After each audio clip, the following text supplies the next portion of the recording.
रात का सन्नाटा चारों ओर फैला हुआ था। ट्रक हाईवे पूरा सुनसान था। चारों ओर ठंड से हाड़ कपा देने वाली ठंड चल रही थी।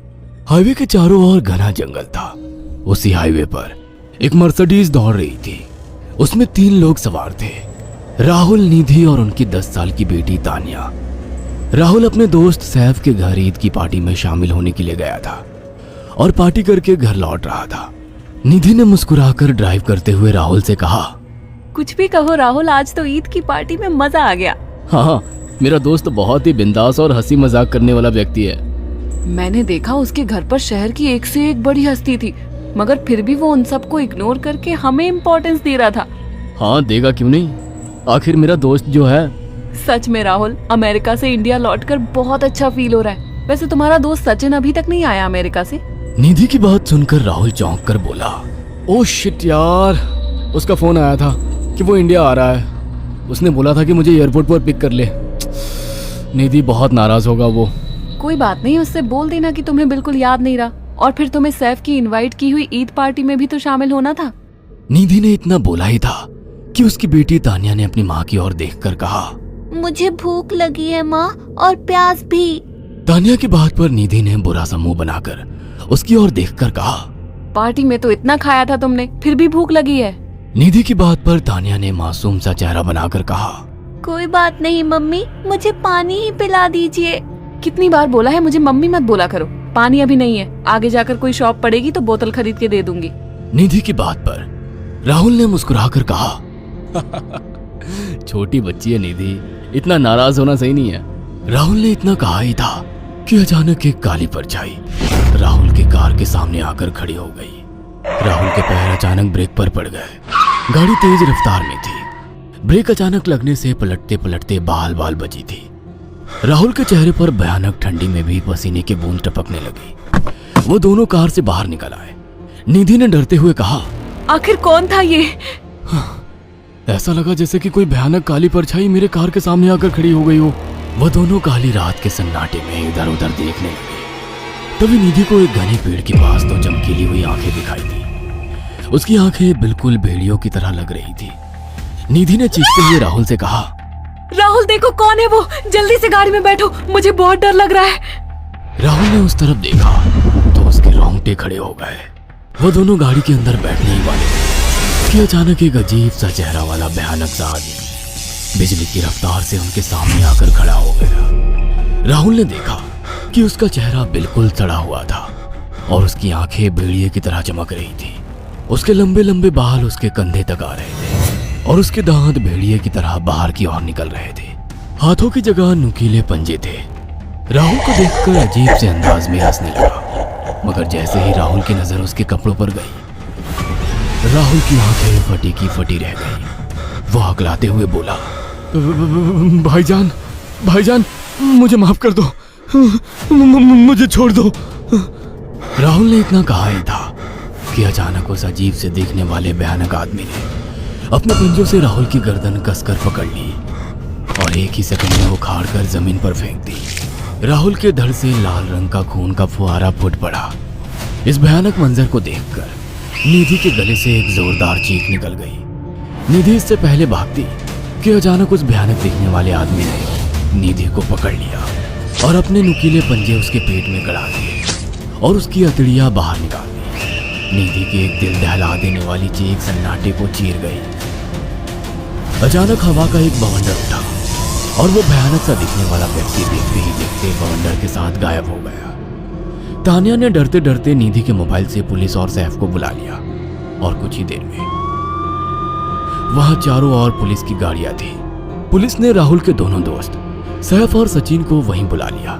इंस्पेक्टर अर्जुन ने दोनों से कहा, मैंने ऐसी हत्याएं अपने करियर में कभी पहले नहीं देखी। ये काम तो ना किसी जानवर का लगता है, ना ही किसी इंसान का। सचिन कपकपाती हुई आवाज में बोला, आप कहना क्या चाहते हैं? कुछ कह नहीं सकता। जिस किसी ने भी इन दोनों को मारा है उससे एक बात तो साबित होती है कि वो इन दोनों से हद से ज्यादा नफरत करता था। अब सारी सच्चाई तो ये बच्ची ही बता सकती है। इतना बोलकर इंस्पेक्टर अर्जुन तानिया के पास चला गया, जो बेहद डरी हुई थी। तानिया ने आंखों देखी सारी घटना इंस्पेक्टर अर्जुन को बता दी। तानिया की बात सुनकर इंस्पेक्टर अर्जुन कंफ्यूज चेहरा लेकर मोबाइल पर किसी से बात करने लगे।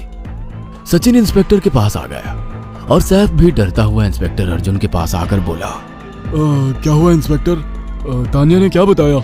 उसने जो बताया वो काबिले यकीन नहीं है। उसकी बात पर किसी भी तरह से यकीन नहीं किया जा सकता। फिर भी कुछ तो बताया इंस्पेक्टर। हाँ, उस बच्ची के मुताबिक एक भूत ने निधि और राहुल को बड़ी बेदर्दी से मारा है। इंस्पेक्टर की बात सुनकर दोनों बुरी तरह से चौंक गए। क्या मतलब है इस बात का? बच्ची बेहद डरी हुई है। हम आगे की तफ्तीश जारी रखेंगे। निधि और राहुल तो चले गए, अब तानिया को मैं रख लूंगा। नहीं, राहुल मेरा अच्छा दोस्त था। तानिया अब मेरे साथ रहेगी। देखिए, बच्ची के माँ बाप अब इस दुनिया में नहीं है और आप दोनों भी शादीशुदा है। मुझे नहीं लगता कि आप दोनों बच्ची की सही से देखभाल कर सकते हैं। मेरी कोई औलाद नहीं है। मैंने अपनी पत्नी को फोन कर दिया है, वो भी IPS ऑफिसर है। ये बच्ची आज से मेरे साथ रहेगी। उसका मासूम चेहरा मेरे दिल में उतर गया है। अब तुम दोनों जा सकते हो। पूछताछ के लिए मैं जब भी तुम्हें बुलाऊं तुम दोनों आ जाना। इंस्पेक्टर ने ये बात बोली ही थी कि अचानक वहां पर मौसम बदल गया। चारों ओर काली घटाएं छा गई और एक भयानक बवंडर उठा और देखते ही देखते सब पुलिस वालों के सामने वो भयानक चेहरे वाला आकार सबके सामने खड़ा हो गया। उसको देखकर सबके रोंगटे खड़े हो गए। देखते ही देखते उसने अपने भयानक पंजे सैफ की आंखों में डालकर उसकी आंखें निकाल ली। सैफ ने चीखते हुए वहीं दम तोड़ दिया। उस भयानक आदमी को देखकर सचिन उसके पैरों पर गिर गया। तुम तो भाईजान से कपड़े पहने हो। मैं समझ गया, तुम भाईजान हो। मुझे माफ कर दो भाईजान, मुझे यहाँ से जाने दो। मैंने कुछ नहीं किया था। वो भयानक चेहरे वाला गुर्राते हुए बोला, बता इन सबको कि ये सब इतनी भयानक मौत क्यों मरे। सचिन दौड़ता हुआ इंस्पेक्टर अर्जुन के पास गया और बोला, मैं जानता हूँ इसने इन तीनों को क्यों मारा। इसका नाम भाईजान था। जब ये जिंदा था ये किसी का भाई किसी की जान था। बहुत साल पहले ये हम सबका बहुत अच्छा गहरा दोस्त और बिजनेस पार्टनर था। ये सबकी बहुत मदद किया करता था। इसकी प्यारी सी बेटी थी तानिया, जो इस वक्त कार के अंदर बैठी हुई है। ये इसी की बेटी है। भाईजान अपने सारे पैसों से एक बहुत बड़ा हॉस्पिटल खोलना चाहता था जिससे गरीबों का मुफ्त इलाज किया जा सके, मगर हम तीनों इसके लिए तैयार नहीं थे। हमारी नीयत उसकी दौलत पर खराब थी और एक दिन हम सब धोखे से ईद के दिन भाईजान को यहाँ ले आए और इसे मारकर फेंक दिया। तो फिर तुम सबने इसकी बेटी को क्यों जिंदा छोड़ दिया? हमें बाद में पता लगा कि भाईजान ने सारी जायदाद अपनी बेटी के नाम कर दी है, इसीलिए हमने भाईजान की पत्नी को भी मार दिया। और तानिया का तुम 18 साल की उम्र पूरी करने का इंतजार कर रहे थे ताकि सारी जायदाद अपने नाम करा सको और बाद में उसे भी ठिकाने लगा सको। इसी के लिए तुम दोनों इस मासूम बच्ची को अपने साथ रखने की जिद कर रहे थे। जी, आपने बिल्कुल सही कहा। हम तानिया को भी इसी जगह लाकर मार देते। सचिन की बात सुनकर इंस्पेक्टर अर्जुन की आंखों में खून उतर आया। इंस्पेक्टर अर्जुन के कुछ कहने से पहले ही भाईजान बिजली की रफ्तार से इंस्पेक्टर अर्जुन की आंखों के सामने से सचिन को पकड़कर ले गया और उसके शरीर के टुकड़े टुकड़े कर दिए और हवा में उठे एक तेज बवंडर के साथ गायब हो गया। सारी घटना इंस्पेक्टर अर्जुन की आंखों के सामने हुई थी। तानिया को इंस्पेक्टर अर्जुन और उसकी पत्नी ने अपनी बेटी की तरह पाला। अगर आपको हमारी ये कहानी पसंद आई हो तो इसे लाइक और शेयर करना ना भूलें। साथ ही ऐसी और नई कहानियों के अपडेट्स पाने के लिए हमारे चैनल अक्षु टीवी को जरूर सब्सक्राइब करें।